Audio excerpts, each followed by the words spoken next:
All right, Sweet. let's get it started. First off, everyone, thanks for joining. If you have any questions that you haven't submitted yet, you can go to the hashtag AMA questions channel and type /ask and then your question, and it's gonna get submitted. I'm still gonna be looking through this, so even the questions that are submitted now are gonna have a chance to be answered. All right.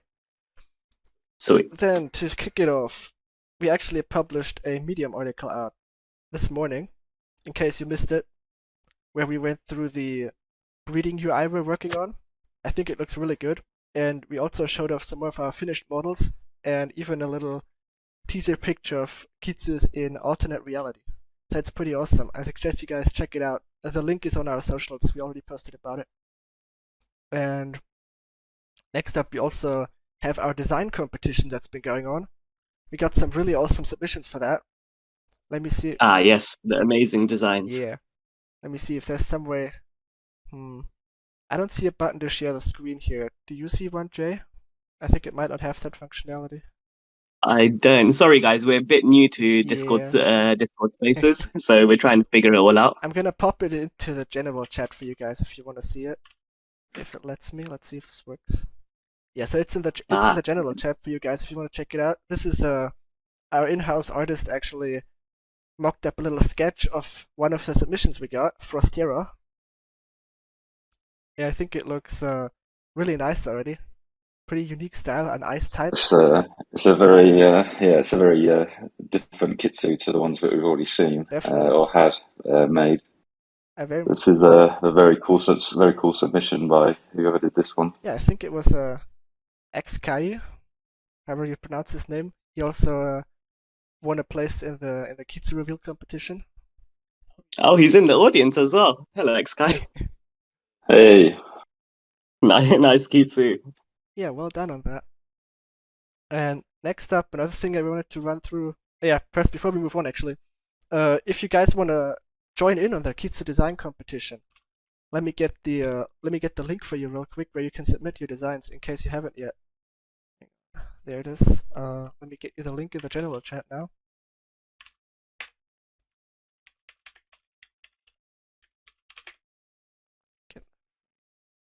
Go. You can participate with the link I just posted there. Make sure you get your submissions in. The best Kitsu that we get from these submissions is going to be picked and made into a full Kitsu by us.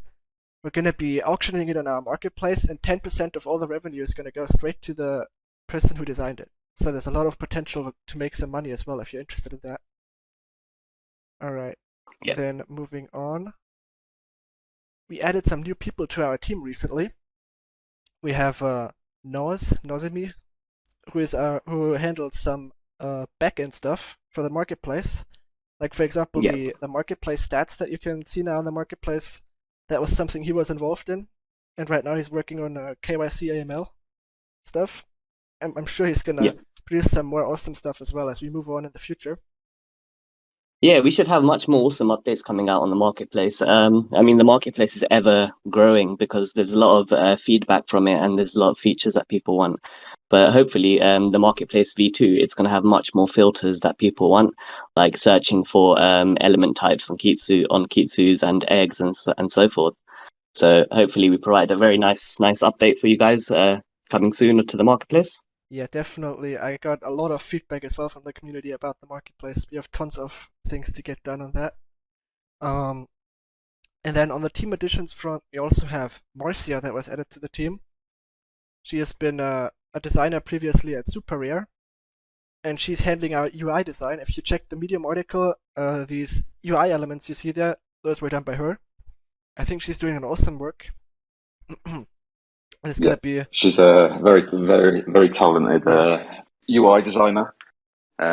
So snapped her up from Super Rare as soon as possible. yeah, great job on that, James.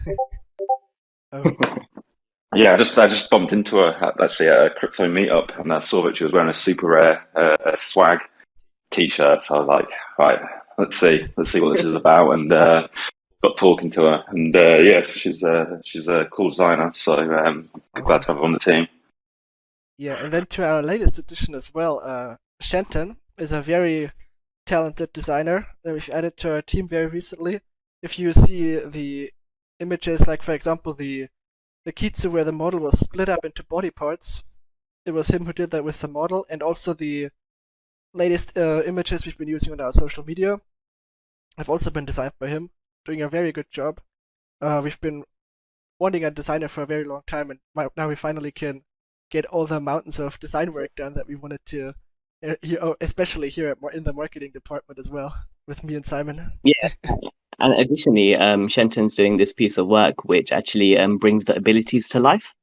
So we've got Shenton doing the designs on the actual moves that the Kitsu can do.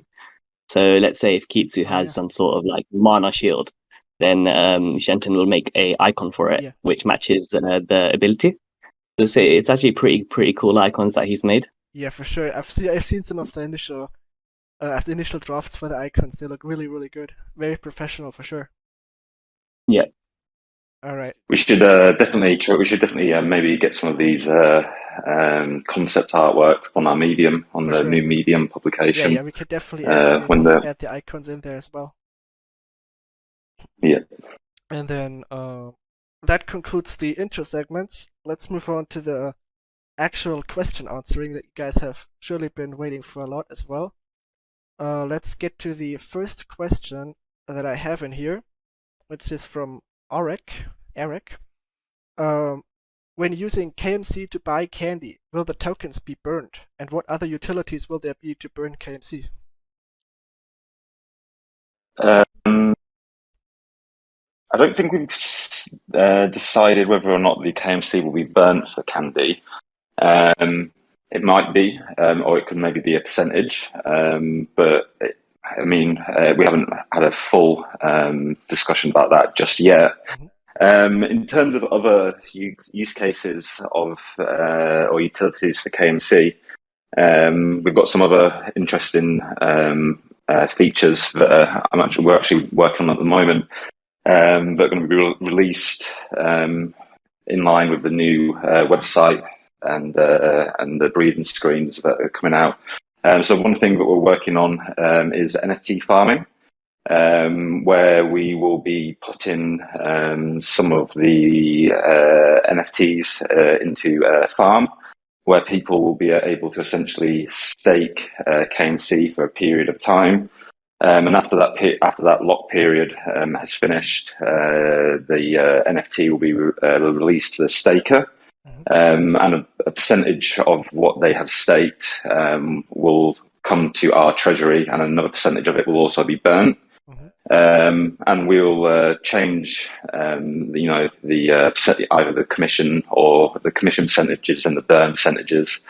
As KMC price adapts and changes. So we have that feature in there. So we're adding in some, additional functionalities to reduce supply. And we're also working on a liquidity mining system where people who provide liquidity to the liquidity pools that we have, whether they're on QuickSwap or SushiSwap on the USDC or Matic pairs, people will be able to, again, stake them LP tokens into a LP farm, where people then will be able to receive KMC APY.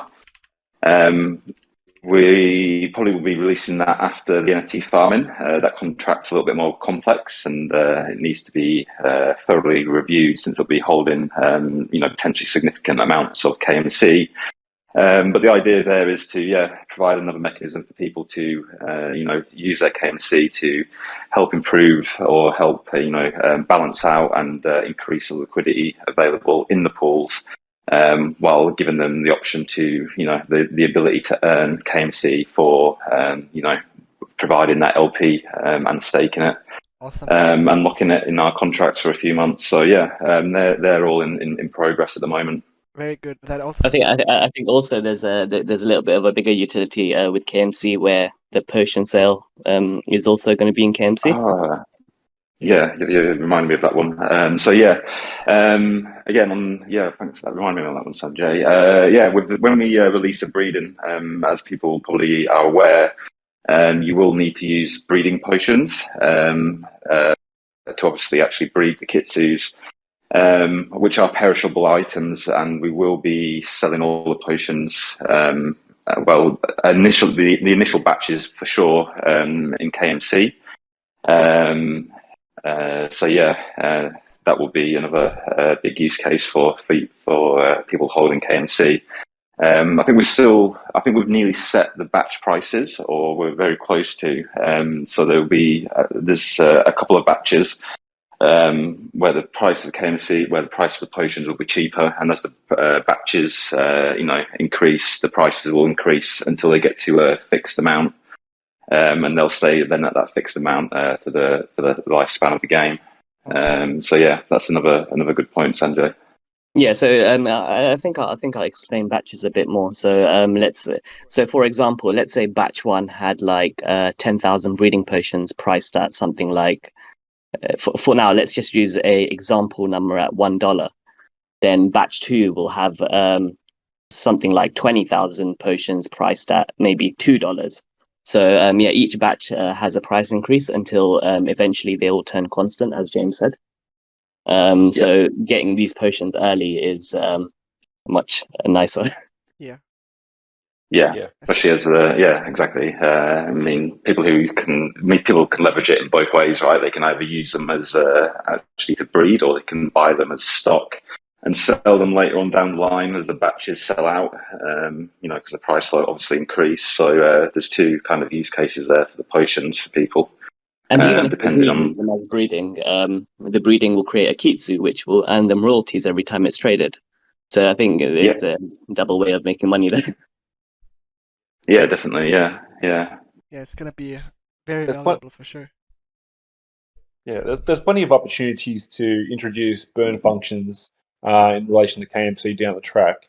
The initial circulating supply of 100 billion was used specifically because we see if we reach our sort of goal levels of $1 billion market cap one day, and sort of putting us into the same sort of range of Axie Infinity and other games like that, that the KMC price will sit at a level that is still very usable, and without needing to go into sort of decimal places and start to get into that sort of unusual place where you're trading 1.16 KMC for an object. So that's why we went with 100 billion tokens. So while it seems like a lot, once tokens start circulating and start getting spent in and out of the game, and we're sort of putting them back out as reward systems to the players, that volume and circulating supply will seem pretty accurate, I think, in terms of the pricing, the way it's going to sit. Whilst it's nice to burn and reduce the circulating amount over time, there's probably going to be more methods of offering token lockups and other things like that. So we've been discussing the ideas of taking percentages of potion contributions and other forms of KMC payments and locking them for a fixed term of 12 months, 2 years, these sorts of numbers. So that way, once the game's fully established and it's in a volumetric state, we can sort of reintroduce that KMC back into the ecosystem without sort of impacting the holders and as I said, still maintaining that nice cohesive amount of KMC in the ecosystem. Yeah, awesome. Something very similar to what Kane's explaining is very similar to what we did with the KMC funds from the public sale of the egg sale, right? So we made a pledge to lock percentage of them tokens up, but we took in and burn a certain percentage, and I think we've got an article that needs to be published, right, Tobias, with all of these locks.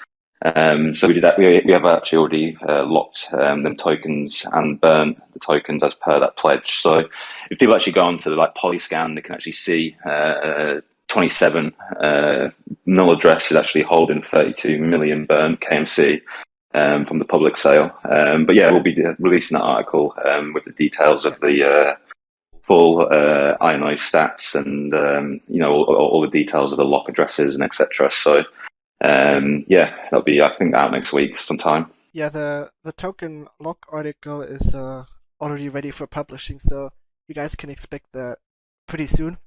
Just gonna finalize some stuff before we get it out. So Nice. we've got some good questions answered already with that. About burning mechanics, we also touched on the NFT farming as well, and about the liquidity pool earnings. We have a different question it's also about the liquidity pool. This person says, cutest boys says, I want to ask about where is the source of the liquidity pool coming from, and the revenue of is it coming from the revenue of selling NFTs, the fees of the marketplace, or something else? So how liquidity pools or decentralized exchanges work is on these LP or liquidity pool pairs. So when we first, when we did our initial DEX offering or the token sale, we created the liquidity pool originally just USDC on KMC, and we provided. I can't remember how much. It was a couple. Was it how many? Can you remember how much? 250,000. Yeah. So we added 250,000 USDC. Worth of about 250,000 USDC and $250,000 worth of KMC at launch price into the liquidity pool, and then how people then how liquidity is then added into that liquidity pool is every time someone buys KMC, you're adding USDC into that pool and taking KMC out.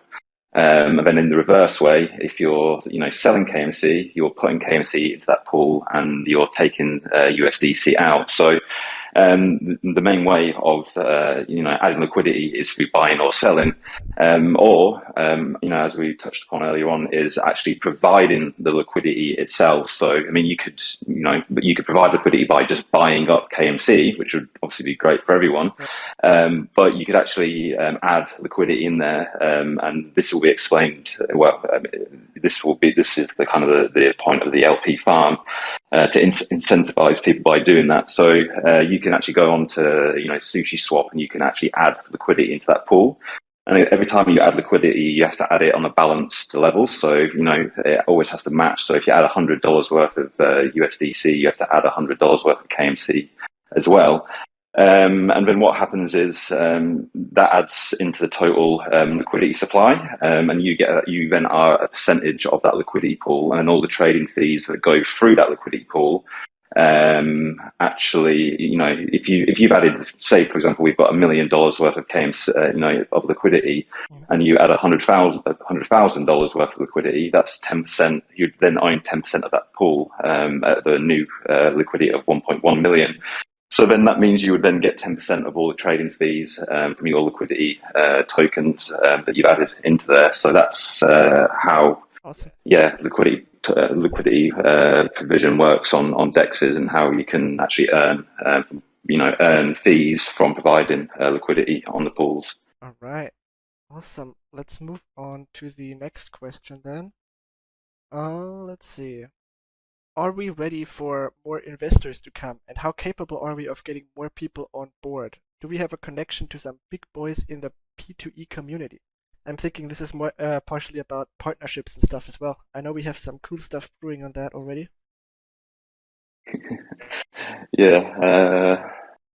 Let's not disclose any partners just Yeah. yet. We've got some Of really course. cool ones. We've got some really cool ones actually in the works. I'm really excited about one of them. We've got really nice ones. In fact, I think I won't disclose any, but I'll just say we might have one where we can start accepting card payments for NFT and card payments for KMC. Hell yeah.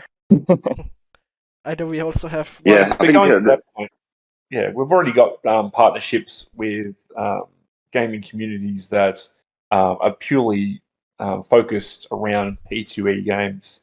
So we've had those partnerships in from the very beginning, and as soon as features come out, they'll be creating documentation around them and feeding their own communities Kitsumon based information. So already there's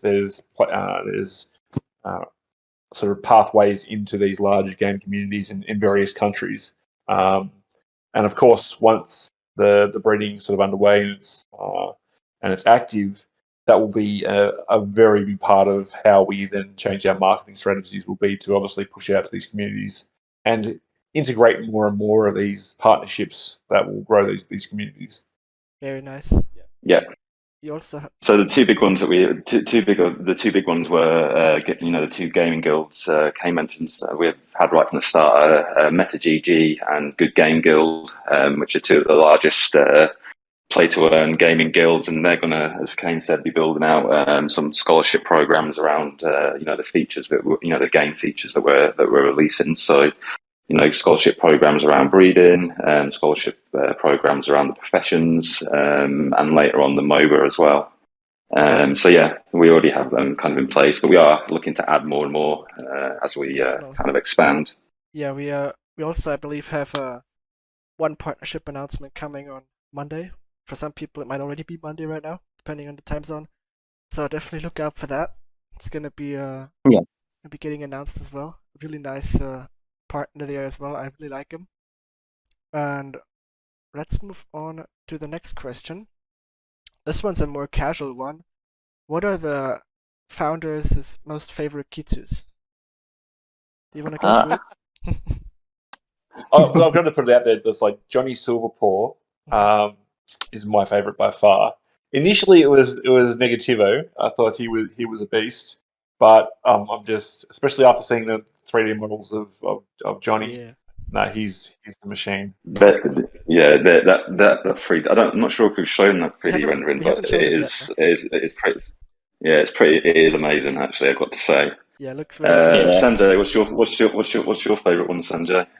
I've actually yesterday I was reviewing all of the models that we have. So I think it has to be a tie between Geodite and Ballyman.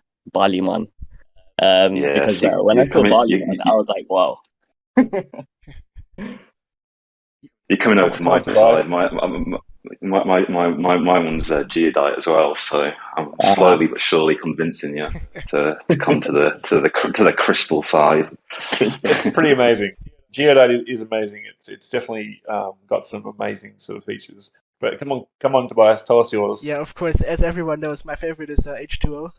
Looks very cute. I really like it. All right. That model did come out very well as well. That looks amazing. Definitely, yeah. I really like the model as well. I'm glad that it looks great in 3D as well. Yeah. 80 has done a good job getting those extra little details and features in on the models, which was a sort of concern for us with all the color layering, the way it was going to work. But they're coming through and making some amazing stuff. So yeah. Okay, and then on the vein of casual questions, there's one more that I have here. I know this is a weird question. Do Kitsu talk? What do they say? Or do they make any sounds?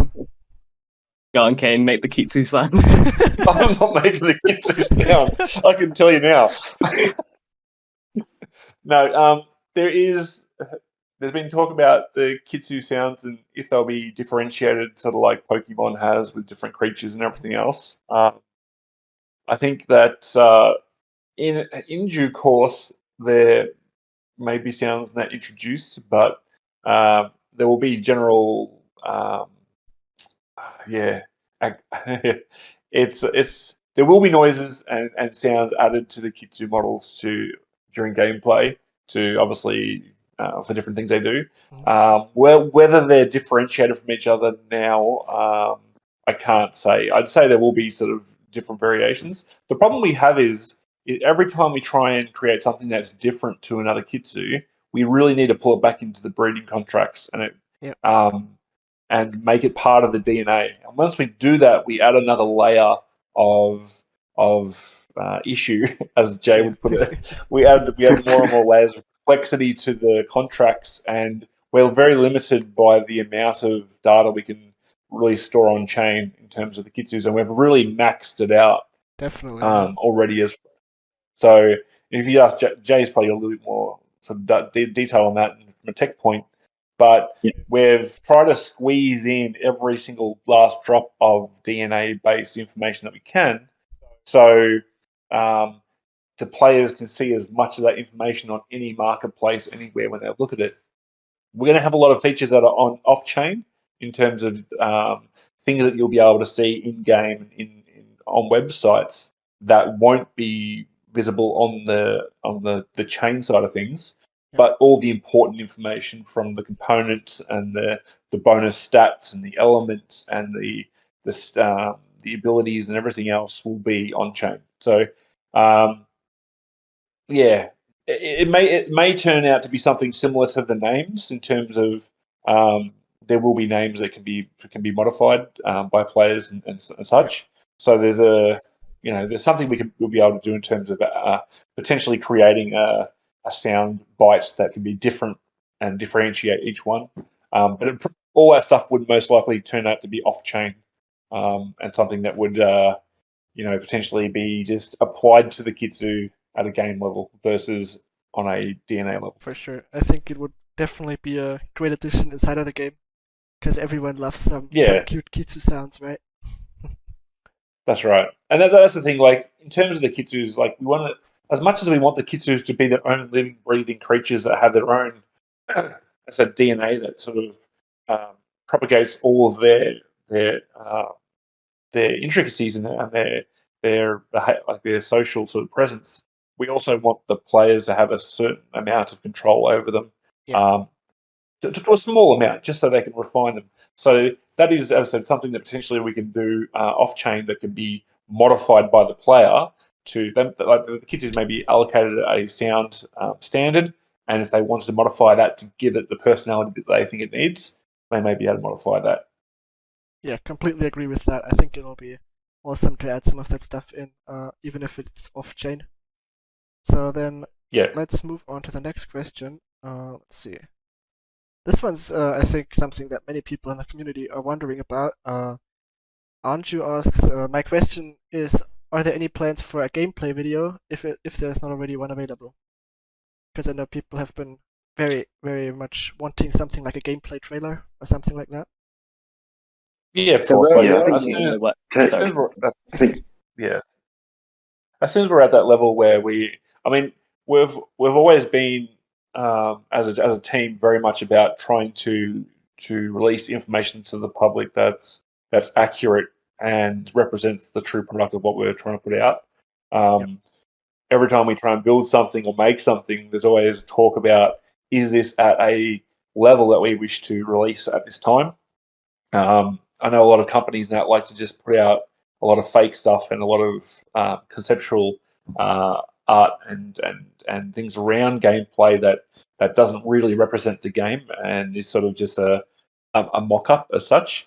What we want to try and do is we'll release sort of imagery and other things first that sort of is in-game engine and shows the actual creatures. But when it comes to actually showing video footage or gameplay footage, we want to make sure it's legitimate and it matches what we're trying to put out there. So yes, of course, once we're at a point where we're happy to sort of release stuff, the community will get that. But until then, they might have to just be pacified with things like some in-game shots and different things that will be sort of coming out in the future. So more sort of we hope that the wait makes it more worthwhile when it gets there. Definitely, I think with the release system we're going with of pushing the individual gameplay aspects out one by one, it's gonna be a case where the gameplay related trailers are gonna be a little bit later down the line once we have a more complete package assembled. So I think it's gonna be a little bit of a longer wait, but like you said, it's gonna be very well worth it, I think. On the gameplay trailer. Yeah. I mean, as Kane said, a lot of projects release game trailers that aren't actual game footage. I mean, we could have gone down that route, but if you release something like that, then people have an expectation or have an idea of what it's going to be, and then if it's not what it then is when you release it, then people are kind of always annoyed, aren't they? So as Kane said, we have to, we don't even release something that is actually true. I've been on that point. We actually are still getting all the models finalized and built. So, to actually build a game trailer, we would need to have the models fully finished anyway. So, once we have that and we're a bit further down the line, we'll definitely have a trailer coming out. Awesome. Yeah, I mean, we've definitely all seen like because what it reminded me of is all these mobile games that like they make the cinematic level trailer with like super cool stuff, and then it's just and then if you go to the game, it's just another copy paste that looks like shit. I think we've all seen that. Yeah. So that's not a route we wanna go with. Definitely not. I mean, we do have some concept art that we're going to show you guys soon. That for sure. That concept art is amazing. Very excited. Yeah, I like it. Yes, a lot of concept art pieces will be coming out now from here on in. So the players will get much more understanding of how the game's going to look, and sort of in terms of the general feel and some of the like aspects of the professions and whatnot will be brought to light. But yeah, it's not gonna be faked. As you said, Tobias, we could pay $100,000 and have a cinematic trailer that goes for 30 seconds that looks like it's going to be the next, the next whatever's the top game. I could say anything at the moment, anything, but we wanted to make sure it's true to what it's supposed to be. Yeah, definitely, completely agree with that. So let's get to the next one. Let me see. What good ones do we have here? We have a question about daily events and monthly tournaments. King of Coin is asking whether we will be having these kinds of things in our ecosystem eventually. Yeah, of course. Everything's going to be driven around keeping players engaged and having something that they can sort of aim to achieve. We want players to be able to come in and not spend too much time. The gaming aspect was sort of built around this whole idea of this not idle gameplay, but it sort of takes in a lot of the aspects of idle gameplay. So players will be able to jump on for 15, 20 minutes, and they'll be able to start up some cookings, start some of their profession stuff up, jump out, maybe have a quick look around for some fishing spots and whatnot, and see if they can find some rare fish, and then sort of jump off and then sort of come back on in 4 or 5 hours and do it all over again. And a big part of that will be obviously reaching your achievements and your daily tasks and weekly tasks, monthly tasks, and whatnot. So there'll be many aspects around this, and that sort of ties back all the way back down to when people were talking about KMC burning and everything else. A lot, in order to reward players and give that sort of play to earn community what they need, a lot of this these what would be considered revenue streams coming into our company are going to be just siphoned back out to the players that are actually putting in the effort to reach these daily tasks and weekly tasks and get these rewards back to them. Exactly. So one of the initial sort of concepts was for the initial opening area of the game, and that will be sort of like opening up like a fishing tournament, so players can get a feel for how some of the professions work that were related around crafting and interacting with the environments that will relate to fishing. So that will sort of and a big part of that will be sort of opening up a tournament about who can catch the biggest fish, who can catch the most fish, who can catch the first one of the day, or from 100 for the week, or whatever it may be. So huge amounts of focus is going to be put on that aspect of the game. Awesome. Yeah, I think it's a great idea to do like daily achievements and challenges. And I think we've also been I think prior to the in-game rewards, we are actually planning on having marketplace rewards as well, aren't we? That should be coming up fairly soon. So achievements for most traded or highest sold or most bids or whatever the case may be, they will be coming out sooner than the actual in-game kind of reward systems and achievements. So that's something to look forward to. Yeah, it's going to be very exciting as well. Sure. So, and breeding, obviously, breeding, marketplaces, every aspect of the game is going to have some form of try and integrate some form of play to earn or use to earn sort of system, because we know that there's going to be players out there that want to want to play the mobile. There's going to be players out there that want to just grow farm products. There's going to be people out there that we like to classify as players as well that are just going to want to trade on the marketplace, and they might become a marketplace trader. That might be their way of interacting with our game, and they're going to buy and sell products and kitsus and try and obviously make a profit for themselves.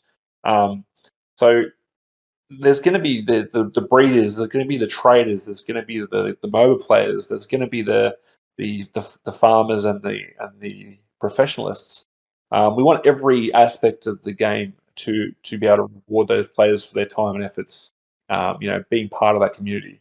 The more people we can bring in that want to interact more often is going to obviously benefit everyone else. Yeah, 100% agree with that. Then let us move on to. This is another thing that people are, I'm sure, very excited about in the community. The Kitsu racing, and also connected to the professions, the land auction. Do we have any info we can tell people about that yet? Like how it's roughly gonna look like with the racing, for example? So racing, especially in its earliest forms, will be a non-player participating aspect. It'll be basically a auto-generated aspect of the game. Yep. Where the MOBA, obviously, in other parts will be very interactive. There are going to be components that are non-interactive or minimal interactive. So the racing will work with the kitchens being entered into race events.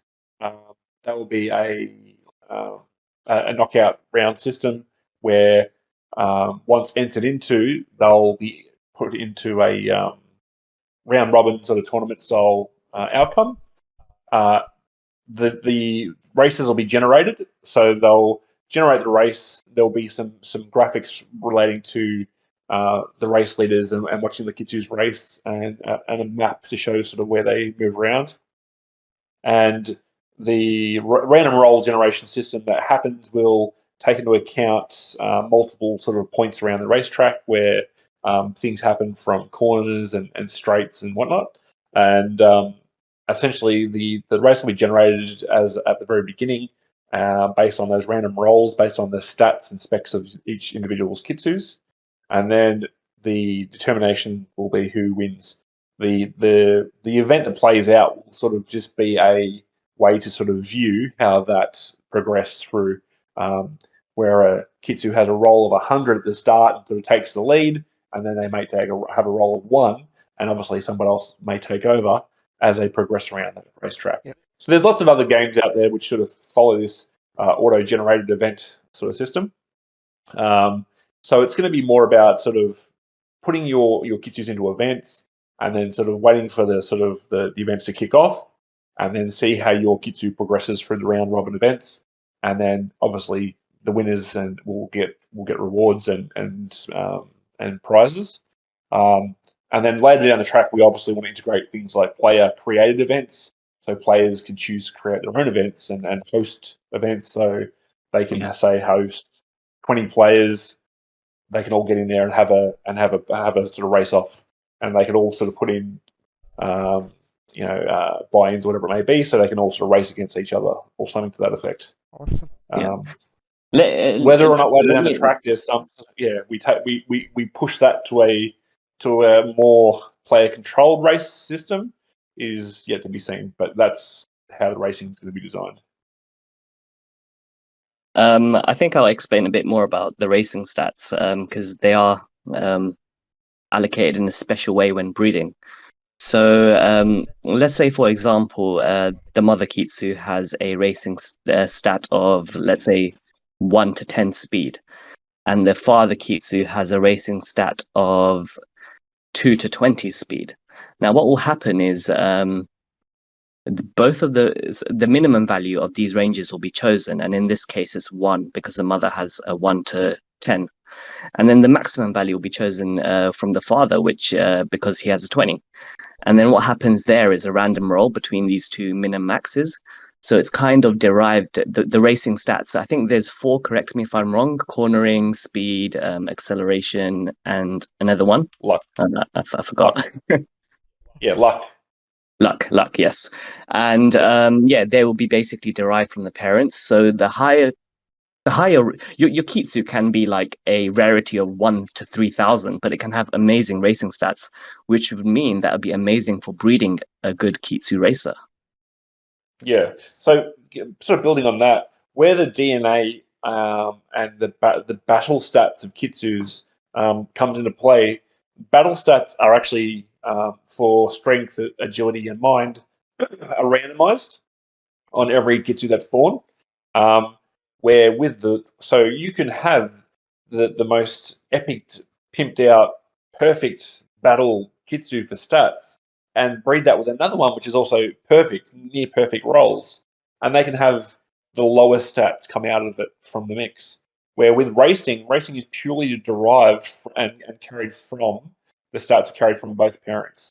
So if you have two really great racers and you breed them, you can expect to get another really great racer. So you might have a Kitsune, which is a 1 in 250, and it has unfortunately some of the lowest stat rolls for racing. And you can have an Aquajet that sort of maxes out the race stats and could be one of the best sort of Kitsus to breed from that perspective. Yeah, definitely. Yeah. It's So don't disregard them. Low rarity eggs as worthless, because there's always some upside potential in having them, as said. yeah. There's no worthless kitsus among the Gen Zero There's lineup. no worthless. There's no worthless Kitsus. No, definitely. Yeah, Just to add to that, while we're on the subject of worthless Kitsus, because I don't think there is any, but there's three abilities on each Kitsu that represent certain aspects of the game, which is the three passives. So there's one for the world, a world passive.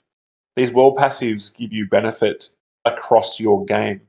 So as an example, a world passive may be a 5% increased chance to catch rare fish. Um, whilst that is in your wallet or in your sort of your stables, as so to speak, that passive will be applied to your game.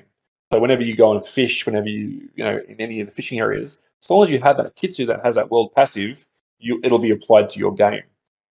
Then there's a battle passive on each Kitsu, which will give it a special battle ability. It might be something like an increased armor passive, and then the other passive is related to racing. So there'll be a passive related to racing, which might be performs better in wet tracks, or might be has a boost to acceleration.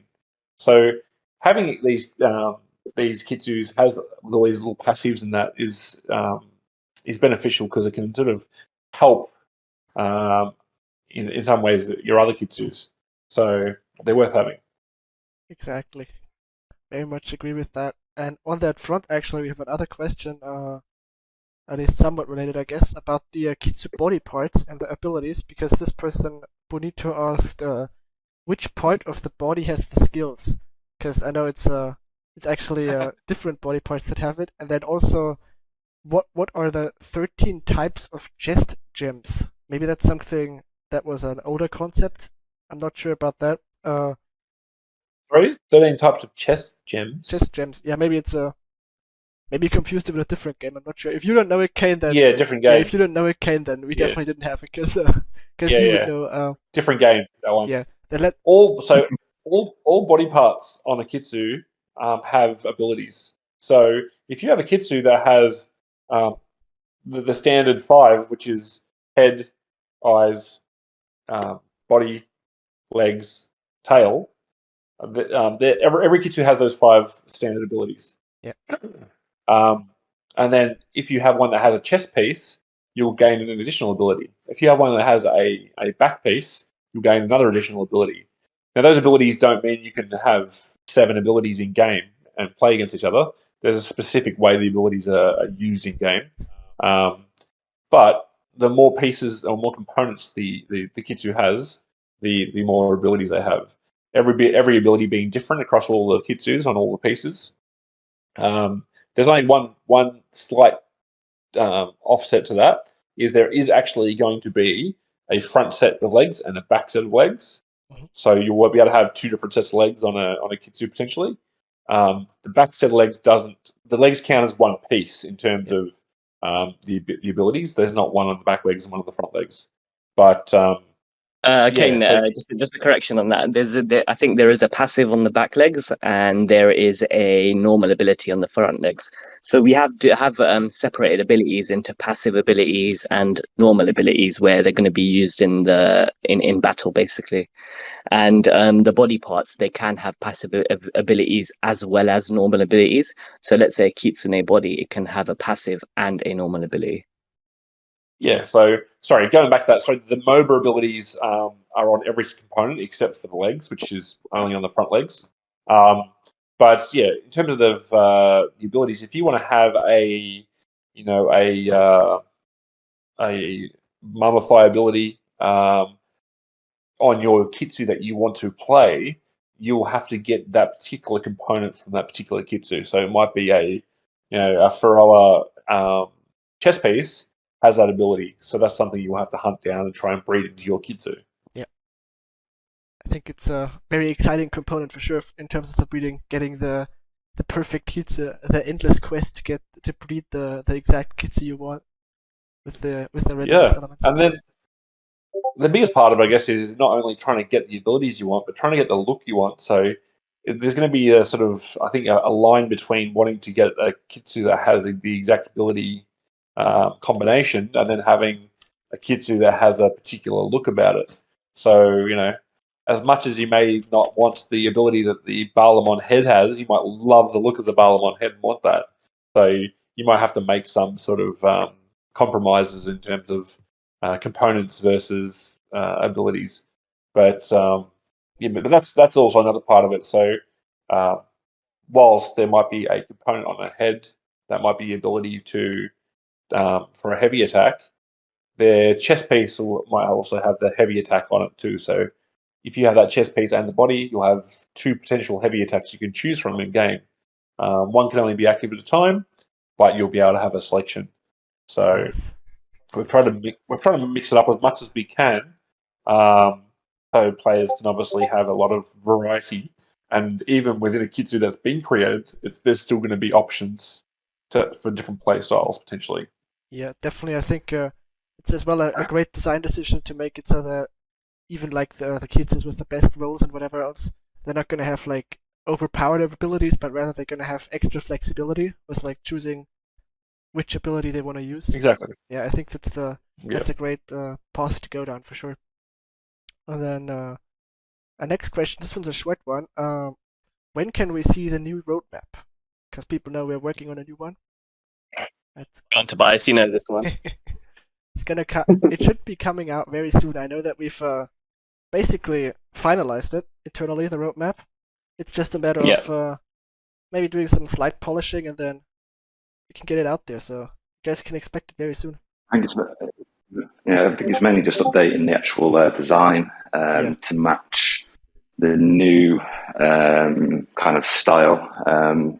So yeah, I mean the actual roadmap itself is finalised. I think Shenton is actually just got a lot of work on his plate, unfortunately. But I think it's one of his tasks just to bring the actual style of the white paper, the design of it, up to the new standard. Which brings on to another question from Scorpion about when new web. It's in progress, mate. It's actually getting built at the moment. So that in the Medium article that was posted, you can see the some screenshots obviously of particularly the actual breeding interface, but the whole website is getting revamped to fit that new style, including the marketplace. So we didn't want to release the breeding UI in a completely separate design to everything else. So we're bringing everything else in line with that as well. So it's a more coherent experience on the website in general. But yeah, sorry to jump in on that question. That's the reason why the roadmap's not published yet. We're just waiting for the design update.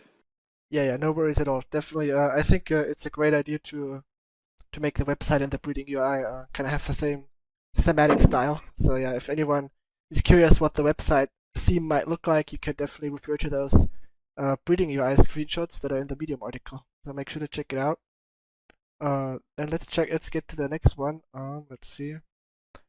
Anu J asks, can you confirm if this is a card game or a 3D game or a combo of both of them? I'm assuming he's asking this because we have our Kitsu eggs as like card NFTs. Yeah.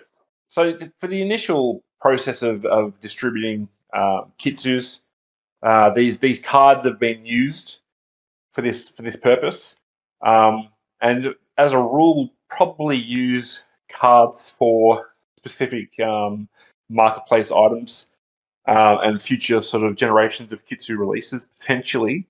It's not guaranteed. Yep. But once these cards have been turned into 3D models, the plan is that eggs and 3D models in the future will maintain that 3D aspect. In terms of gameplay, there's always the potential to introduce some sort of card game system that people like, but it wouldn't be related to these cards at all. Yeah. Everything will be a 3D Unity engine based sort of system in the future with some web app systems in terms of marketplaces and other things as well. All right. So the cards basically are a temporary burn item. Yeah, They are literally called redemption cards, Yeah. right? So the exactly. idea always was that we would distribute the eggs to fund the project, to build the models, and then when the models are ready, what you'll actually do is you'll actually have to send them to a burn address, and you'll be actually given the actual new NFT, which represents the actual model itself. So if you actually look on the cards, I think it does actually say on the cards redemption card. That's the main reason for that wording. Yeah, exactly. And then we have this one's an interesting question. What is the exact circulating supply? I'm not sure. Is it currently like increasing from some factors, or is it staying at the same number at the moment? Circulating supply. Well, circulating supply is a funny. Well, there's two. How crypto markets work is there's two concepts of circulating supply and total supply. Mm-hmm. So the current total supply is 72 million, and again you can check that on Polyscan. Circulating supply is actually is a lot less than that. Circulating supply, if you're going from the CoinGecko formula. You have to take into account all tokens that are locked in vesting contracts. So, for example, all of the our team locks, our advisor locks, etc. You minus them from the total supply. So we are actually, that's something that Noz, the backend developer, is doing next week. He's going to be creating the API endpoint to get the accurate circulating supply. Nice. So that we can actually hook that into CoinGecko and get the verified market cap status.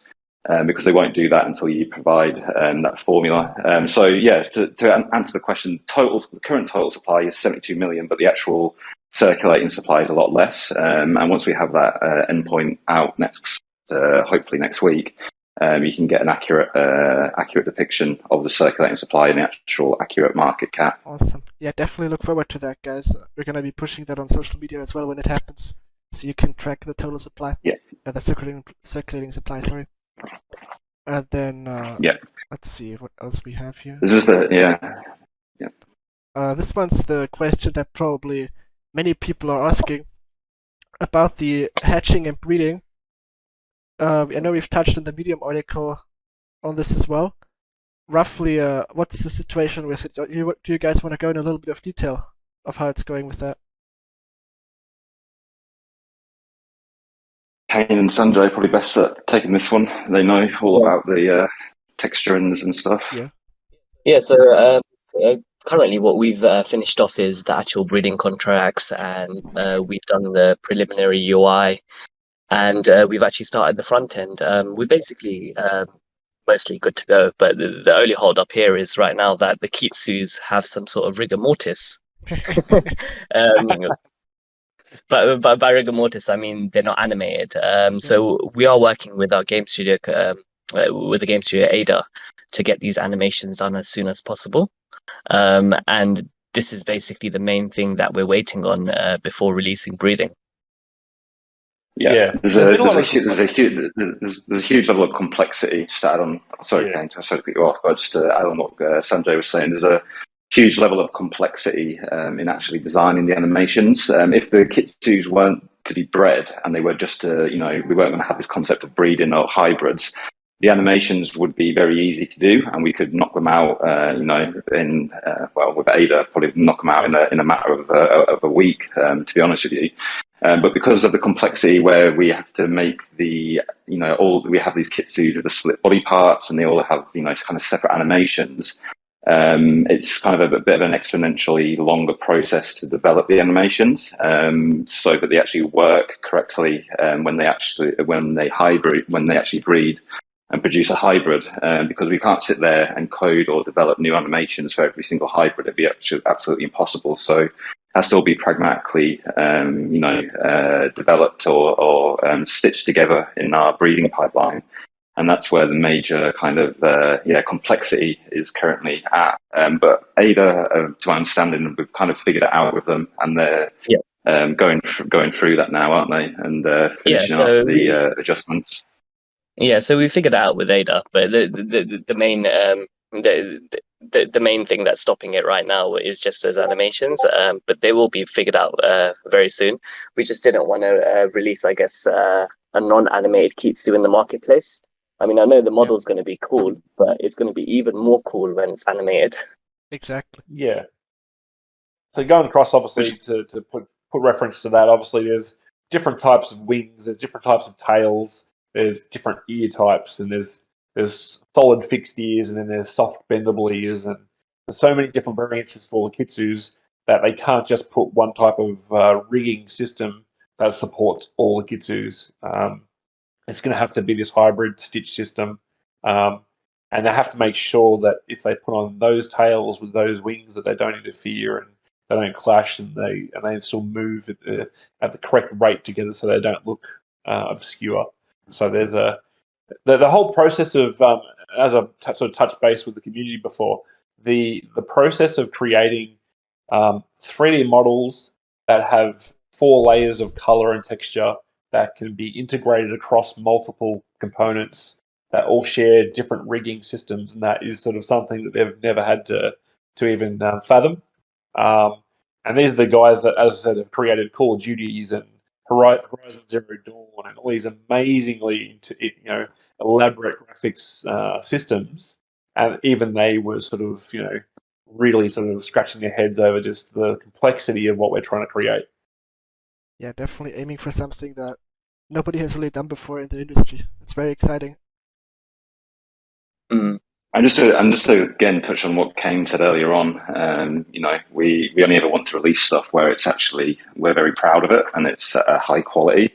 We could, like Sanjay said, release the models now with this kind of no animation rigor mortis status, but it kind of would just be a bit of a anticlimax, I think, to all the hard work that the team and Ada have been doing to actually produce this complex system, that we'd rather just take a few extra weeks to get it done and actually produce something where people are blown away by it, rather than, wow, why is this Kitsu so stiff? Yeah.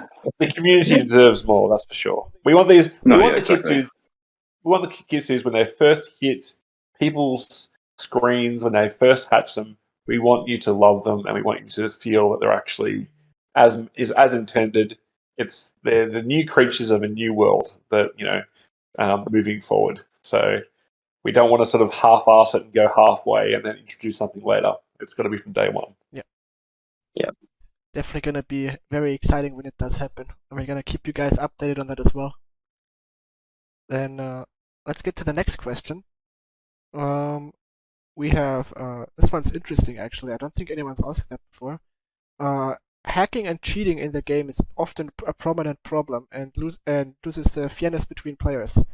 What solutions do we have for that, or what preventive measures are we gonna have to that? I'm assuming mainly about the MOBA side of things once that gets out.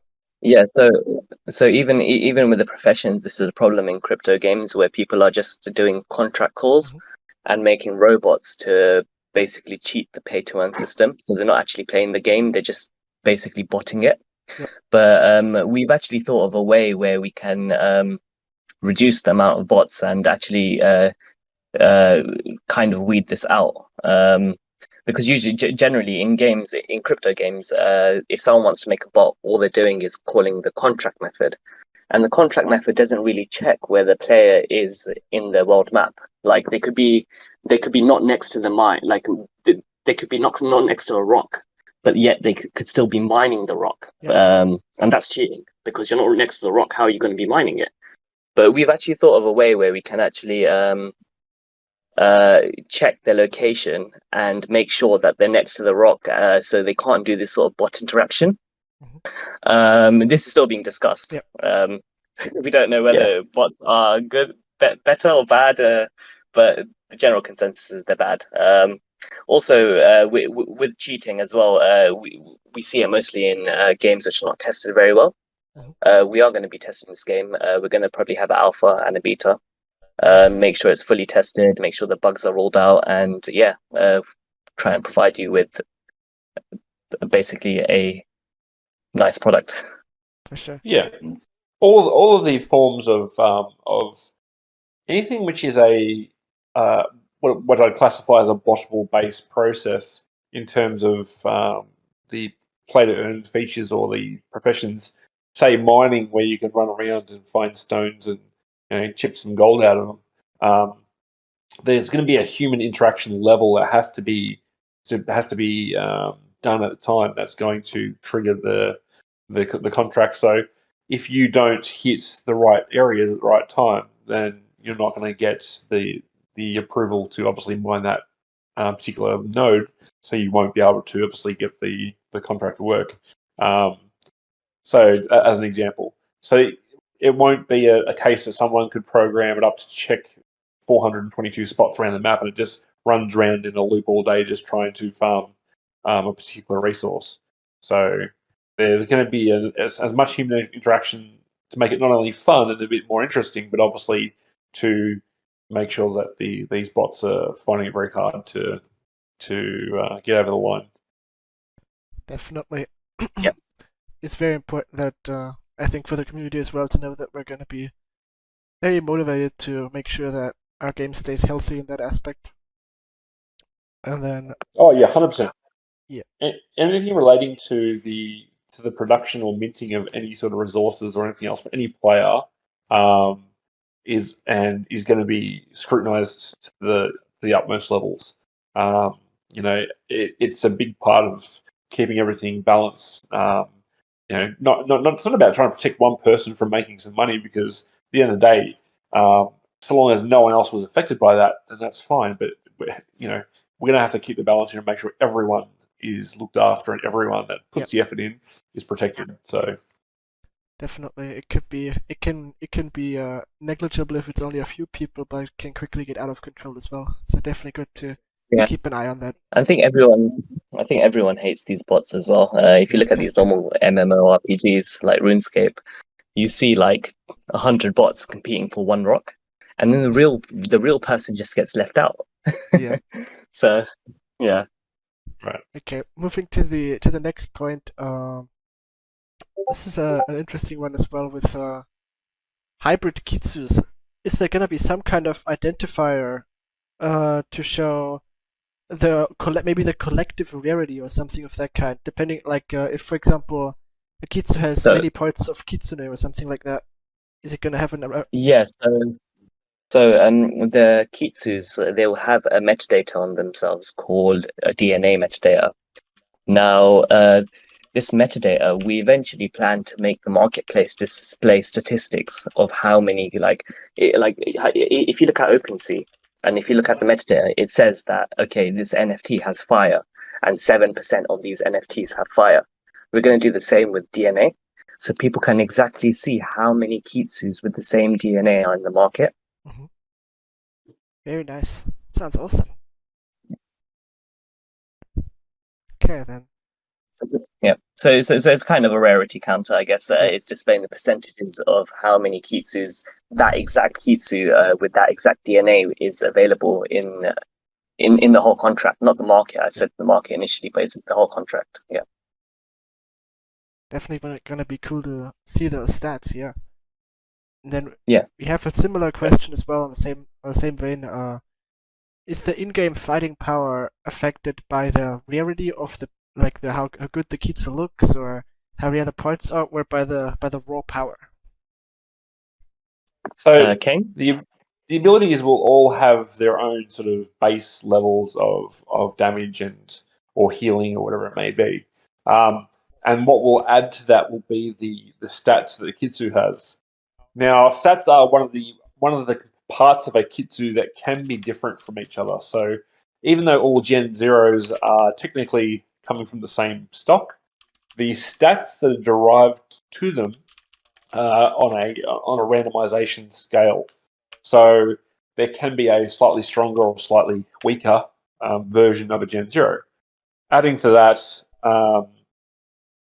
the stats that are a part of that Kitsu will boost and bolster the abilities. So as an example, a healing ability might have mind as its booster. So the more whatever the mind bonus your Kitsu has will increase the strength of that healing spell.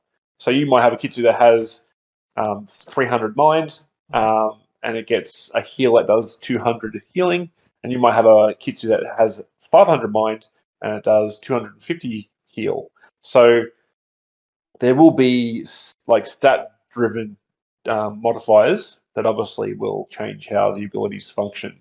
In terms of rarity or looks or anything else having some sort of effect on the Kitsu's performance, not so much. But that's where if you look at all the factors that come across it too, there's also elements. So elements is another part of it. So um, you know, if you have enough elements of the same type in a Kitsu, and your healing spell is a element of nature, then if you have 3 pieces of nature element on your Kitsu, it might get a 10% bonus boost as well. Mhm. On top of that mind boost that you've already got, because it's a mind spell as well. But then if you have a Kitsu that has 6 pieces of nature, it may get a 25% boost. So there will be many factors across the Kitsu that will sort of be able to make specific spells much more powerful or specific abilities much more powerful. So there will be a lot of theory crafting scenarios that will be possible based on the complexity of the Kitsus. Awesome. Always love to see intricate systems on that front, and also very good to see like the looks aren't going to affect the battle power, because I think that again creates this great dual dynamic of some Kitsus being valuable because they're strong in battle, and some Kitsus being valuable because they look really good. I think it's very good to create these different avenues for that. So yeah, there's going to be one, and obviously in terms of the rarity scenario, I did see a question in there. There will be the ultimate combos that haven't been talked about too much, but the ultimate combos will be what's sort of related to his fancy cats and other systems and different things. But you have the specific combination of the right components, and it will be able to generate a new version of the Kitsu, which can be played, which is the ultra combo version of it.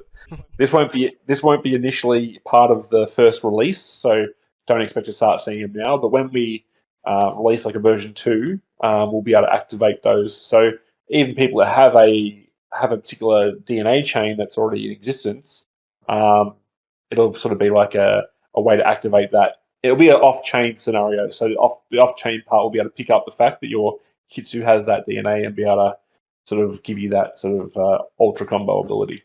Awesome. Yeah, I think Ultra Comp is very good for sure. Very cool to give some extra element for the hardcore breeders to potentially strive towards. Aim for. Yeah, that's right. Yeah. Then we have one more detailed question here from Bogit. I know he's very active in our Telegram group, so I want to at least pick one of his questions. He wrote that a heavy weighted amount of our target market is going to be non-crypto gamers, especially like later on into the game, and possibly even non-gamers altogether that just like phone apps, like simple apps like Pokemon, Tamagotchi, maybe Animal Crossing, stuff like that. And taking that into account, many people might have never heard of crypto. How are we gonna try to kind of capture this non-crypto audience and bring them into our game? That's, I mean, a big part of that, I suppose, is always going to be just reputation. Any game that has a good reputation, whether it's on any other it can be on any platform there is going to eventually raise the curiosities of those players. Um, Once they realise it's technically a sort of free to play system in many aspects, Yeah. but also the fact that they would be able to use more generic and more standardized payment methods such as credit cards, whatever it may be. Once they realise they can buy a Kitsu, they can get into the game and they can start battling or playing with certain features. Yeah. I think that's just going to be the proofs in the pudding. Sort of word of mouth is going to be the best driver of that. Yeah. Obviously, promoting to Twitch players and so Twitch streamers and people that sort of get into that social side of things, it's going to be important for us to promote to these players. Yep. But yeah, marketing will be done across all sort of platform, all mediums when the time comes. But I think that once we have sort of that dollar credit card sort of getting with your standard payment system scenario in place, it's going to help bridge that sort of crypto concern. Yeah. We're going to obviously try and introduce ways for players to create a crypto wallet in a simple format down the track if they don't have one themselves to work with and do those things. So it's as easy to enter into as a non-crypto oriented player Yeah. as possible. But sort of, I suppose it's going to be when the time comes, we'll sort of see where we stand with that. Yeah. We may not have to do anything, and we may be attracting those players automatically. But then, if we are struggling to pick up those players, then obviously we'll market and modify to suit and try and get those players on board. For sure. It's always best if we can just focus on making a really good game and word of mouth does the marketing for us. But if we wanna bring people on board, I'm sure we can utilize a lot of cool things, especially with credit card functionality. I'm thinking maybe stuff like even down the line buying candy with credit card and stuff like that. So people, if they really just want to play the game, they could maybe just like in a normal mobile game, they could buy some candy with a credit card and just play the game. And then if they really like it, they're gonna have that opportunity to bridge over into the crypto space and experience more of the game. That's right. And I mean, for many players that don't want to get into the whole crypto scene, it's just going to be a matter of having an address and being able to obviously know they can access it and linking that to an account. And that's about as far as I'll need to go with most of it, because they can then just go on the marketplace, pay with credit card or whatever it may be to make purchases, and they'll get what they want. Exactly. But yeah, once we, as I said, there's bridges to be crossed when we come to them. But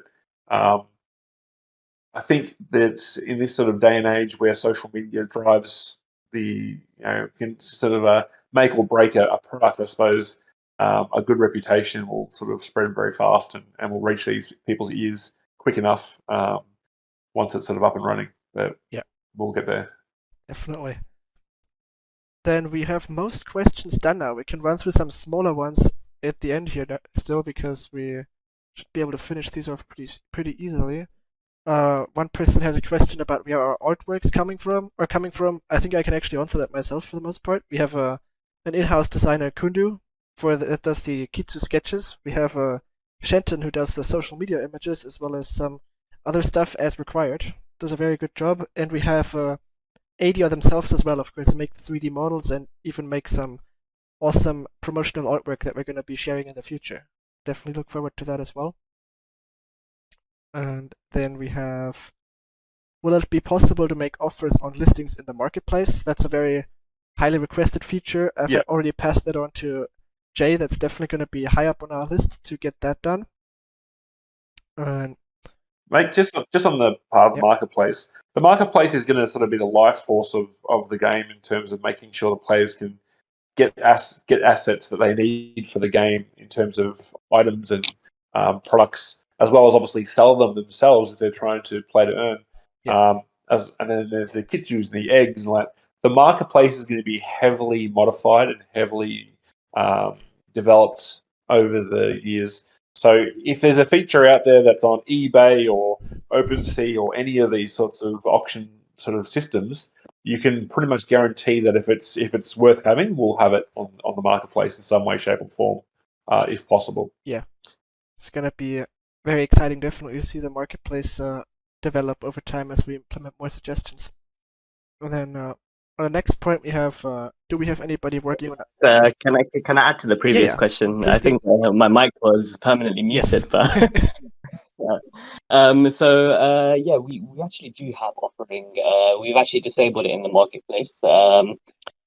We've got this feature already, but it's not available to the public. But we're soon going to push it out. Awesome. We just need to test it a bit more and make sure it's solid and working nicely before we push it out to you guys. Very good. So you guys can definitely look forward to that coming soon. And then we have the next question. It's an interesting one for sure as well. There, do you have anybody working on the soundtrack? I'm assuming it means also in general like the sound effects and stuff. Yeah, that's what we have like an in-house. In-house. We have someone we work with, which obviously, if you've watched one of the Kitsu reveals, you would have seen the sound that went along with that, which is sort of work with us towards any sort of other stuff. But obviously, in terms of game production, there'll be the studios will have their own music sort of production team that will sort of do the majority of it. Awesome. But yeah, we've got different avenues, of course, but depending on the job and what's required for, we'll choose who we need. Yeah, I'm sure people. I've heard in the community people really loved the sound design as well on the Kitsu reveal trailer. I think it was very high quality as well, personally. Then yeah, he's a yeah. Let me see. He did great work for sure. I'll give him up. And then what else? Other questions do we have? Another question about burning that was already addressed, so we can tick that off. Then, is the gameplay gonna be easy to understand even for players that are relatively new to crypto or just starting out? We kind of addressed this as well already. Yeah, because we've also got these gaming guilds, which they're dedicated to explain to people that are new the gameplay. But we're also going to be releasing wikis on and guides on how most of the stuff works. Yeah, definitely. Because like stuff like breeding, it can get complex at times. But what we want to do is we want to show diagrams which are really easy to understand instead of showing walls of text. Yeah, that's a good point actually, because we have we've touched on some of the breeding DNA details on like how it works behind the scenes in the Medium article, and we're gonna be putting a little graph image in there as well that kind of explains it in a visual format too. So it's much easier to kind of grasp how it all works, and we plan to do this kind of stuff for most of the concepts of the game, so it's very easy to understand it. I'm gonna write up guides for all of that once we get close to each feature's release, so it's very easy to get into. Yeah. The game in general will be, as if anyone's played a sort of semi-open world sort of format game where you run around and collect things and have some battles here and there. That sort of system will be very simple for anyone to play from any age group. The crypto side of things will obviously happen in the background, but the player doesn't have to be really aware of that. It's just going to be something that sort of happens ongoing as the game progresses.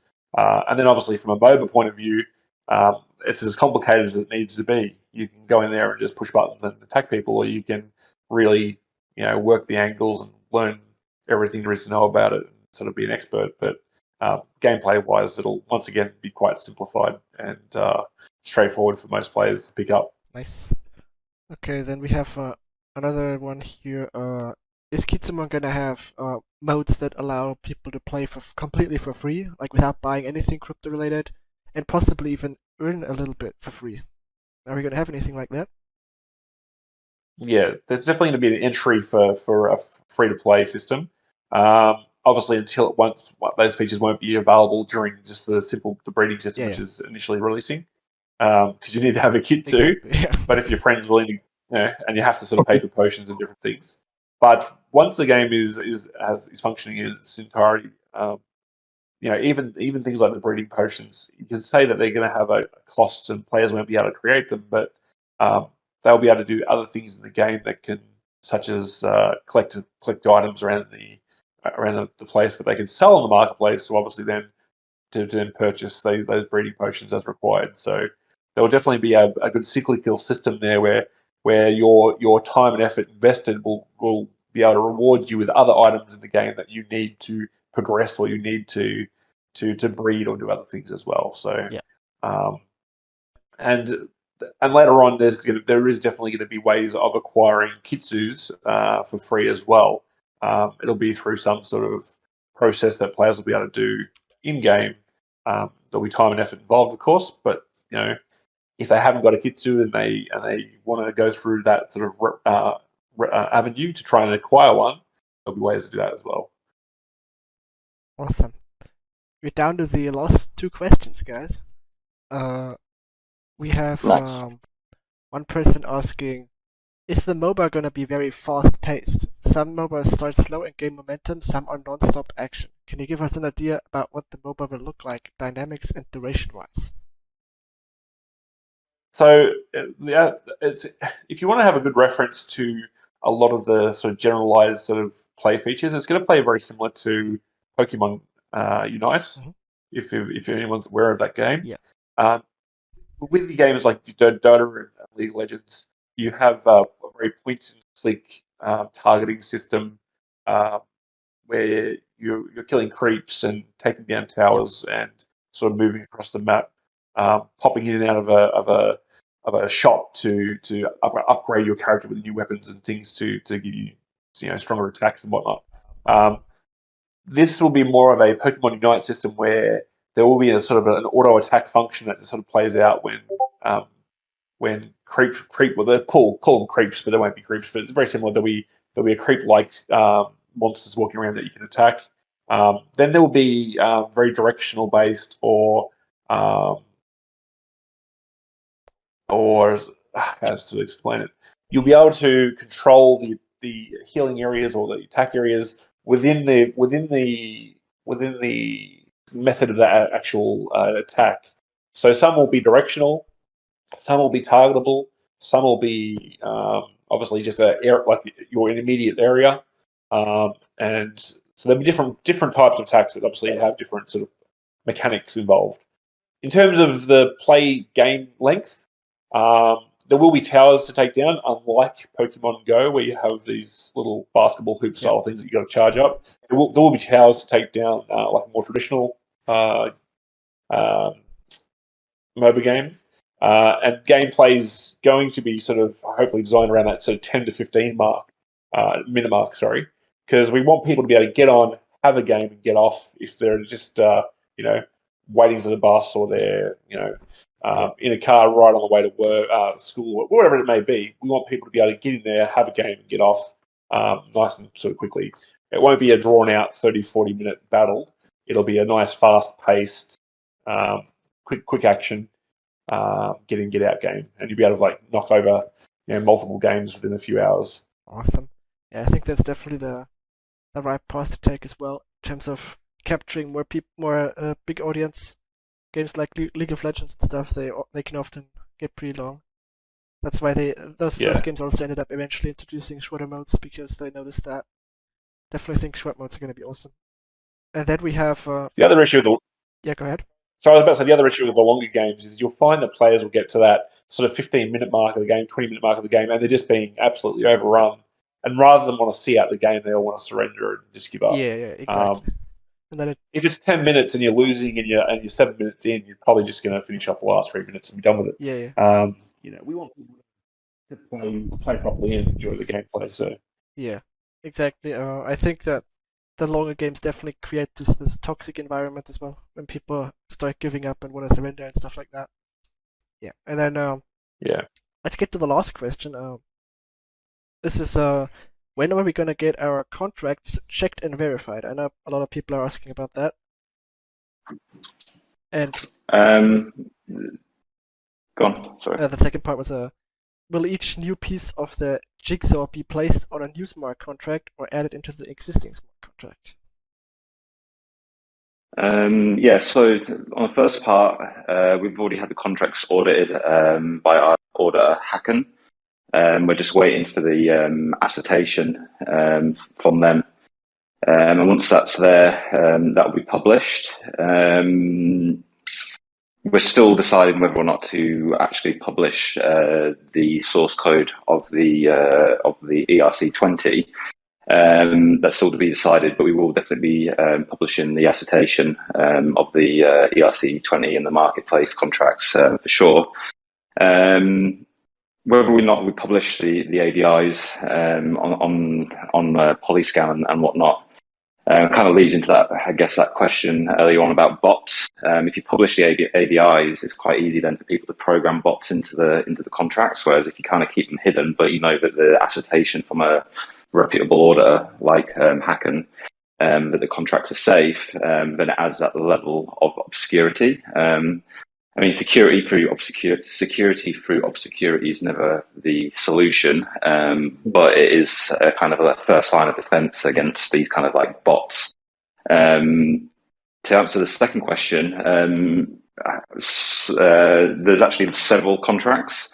So, I mean, we have the ERC20 contract, we have an auction contract, we have a marketplace contract, we have contracts for each one of the eggs, the redemption cards, the potions.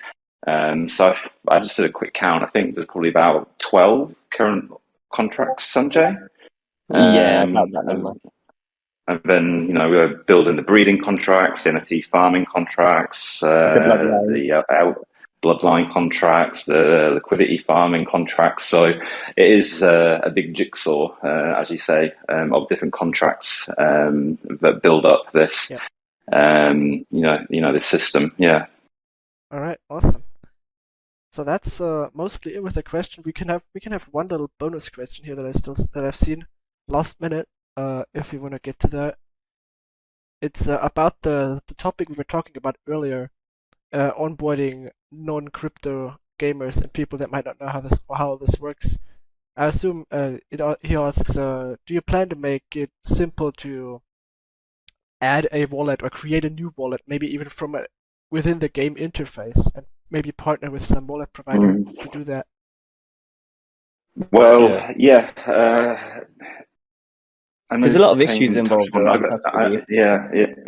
know there's a lot of issues. There's lots of factors at play here. I know we touched on maybe having some sort of internal wallet system, but there is lots of other factors at play there. If we start custodying funds for users, it has different levels of regulations. There's a lot more levels of security that need to be thought of. And building a wallet itself is no simple task. Some of you may or may not know, I worked on the XDeFi wallet project that's currently launched. And I mean, that's an entire team itself, a team of 15 people that built that wallet, that needed $7 million worth of funding just to build. So building wallets is no simple task. And as I said, there's lots of people, or there's lots of companies out there who are dedicated to building wallets and, building wallets. The XDeFi guys got theirs audited, something else that you have to pay for. Audits aren't cheap. So, and these guys are making it as super simple as possible to, use these wallets. That's what the whole point of, their premise of their companies are. And I mean, as an example, my dad managed to, 50 odd years old, and he managed to download XDeFi and connect it to his computer and actually, connect to the marketplace. So I think if, by that standard, someone who's not very tech savvy can install a wallet and use it on the marketplace, it kind of takes a load off our back. It's a completely separate other product that we'd have to build and maintain. So, looking at that question, definitely recommend XDeFi as a wallet to use, especially in the browser, because it has native NFT support, as well as cross-chain swaps, etc. So everything you need is kind of contained in that wallet, in my opinion. Sorry, Kane, I know you have something to say. No, I was about to say, to answer that sort of question, we will try and work with so something like XT5. So we'll create partnerships and have our preferred, as we'll put it, our preferred wallet managers that will make sure that we support fully and have as much integration and simplicity to link in with these people as much as possible. We'll never obviously give our be responsible for that side of things. We'll always keep us an arm's length, so to speak, because it's at the end of the day, security and management of a wallet should be to the user. But we'll do what we can to make sure that if it's a new user that doesn't understand the crypto space, that they can, use recommended or preferred systems that will try and give as much information for, and try and make it as simple a process as possible. Yeah. So to onboard with these people and obviously get set up. Yeah, I do keep in contact with the XDeFi guys and Emil, and it is something on the cards anyway, Awesome. to them to be the preferred wallet, and have some sort of support there for that. Still in the works, once we're a bit closer to that, with more information about it. Yeah, I can definitely vouch for XDeFi as well. It was the wallet I first downloaded for Kitsumon related things, and it's working very well for me all the way through. All right, then that was the last question, guys. Awesome Sweet. stuff. A great AMA, I would say. Nice one. Then to end it off, let's briefly touch on what we have coming up in the next week or two for you guys. For one, we have more Kitsu AR content with Kitsu's in alternate reality. Some of you might have seen a little teaser of that as well in the Medium article. I think it's really cool that we could just straight up put it into alternate reality like that and take some funny pictures with it as well. I'm gonna try to do some myself. Yeah, it's pretty sweet. This functionality is going to be integrated into our marketplace, so people would be able to get the Kitsus and put them in AR situations. We're actually looking at allowing users to do different animations with them. Nice. But yeah, I think that would be pretty sweet. Yeah, put a little awesome image on there for on the sale page to get more engagement. Maybe sounds awesome. Yeah.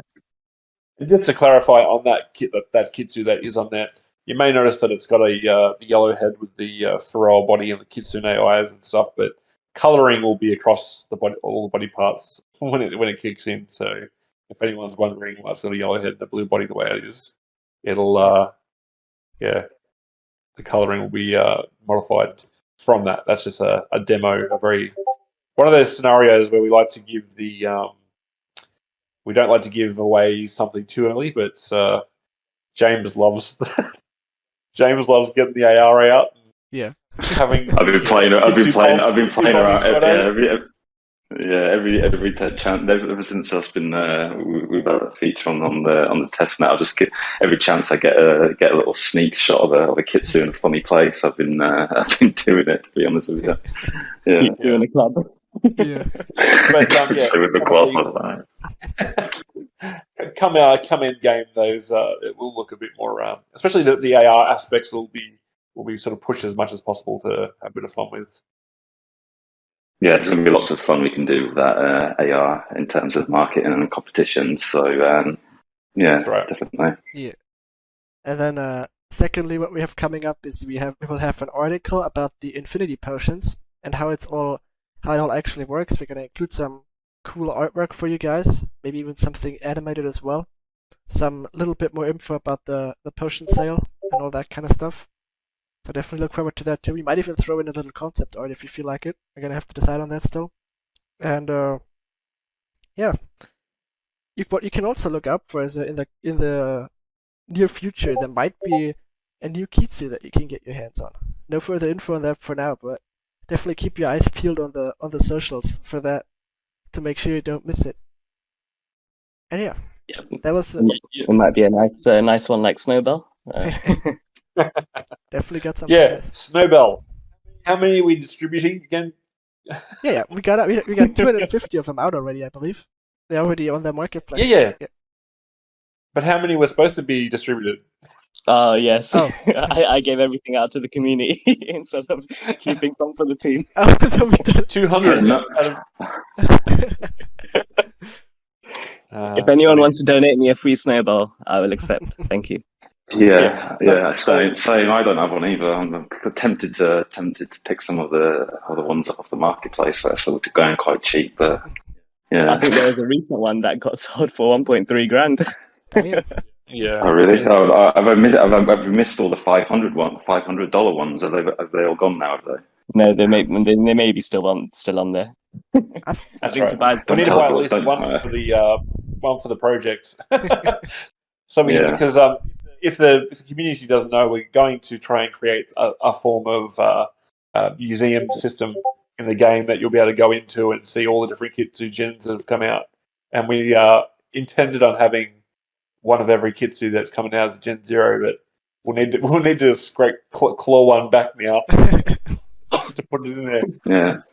If someone wants to list one in KMC for a good price, buy now. Let us know. We'll hit it. I've got mine listed for 7 million Yeah. if you want to buy it. I can. Oh, you got one, did you? How did you manage to get one? Tobias actually won one when I was Yeah. randomizing winners, and I was like, "Hey, Tobias, is this your address?" And he was like, "Yes." Yeah. I made sure I have add a lot of KMC for the competition, so I win one.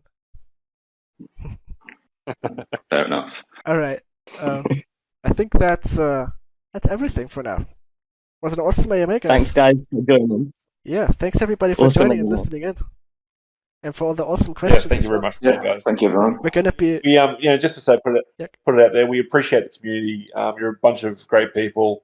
From the start of our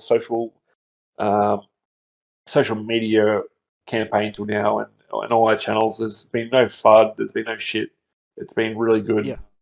You're a great bunch of people, and it's been a pleasure talking to you all and interacting with you every day.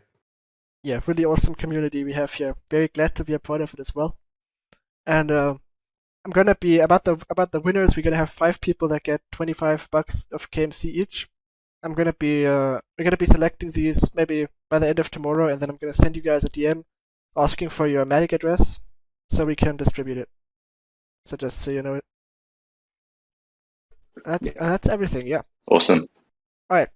Thanks Yeah. everybody. Cheers, guys. And if you've got any comments on the AMA, or if you want us to mix it up, or any suggestions for the next one, just drop it in the Telegram. Yeah. At Tobias or Tuna Simon, and we can alter it if you want to. But yeah, we should definitely do this again. We'll make it a regular. For sure. Regular I think we were occurrence. discussing that we're gonna make it maybe something like a monthly thing. Gonna have to see as Yeah. long as it works out. We can make it work with everyone's schedule. I think it would be awesome, for sure. Yeah, for sure, definitely. Any suggestions? Just ping me with them. We can take everything into consideration that's suggested. So yeah. Yeah. That's it, guys. Thanks, guys. All right. Cheers. Thank you, everyone. Thanks everyone for listening. See ya. All right. Bye. Bye.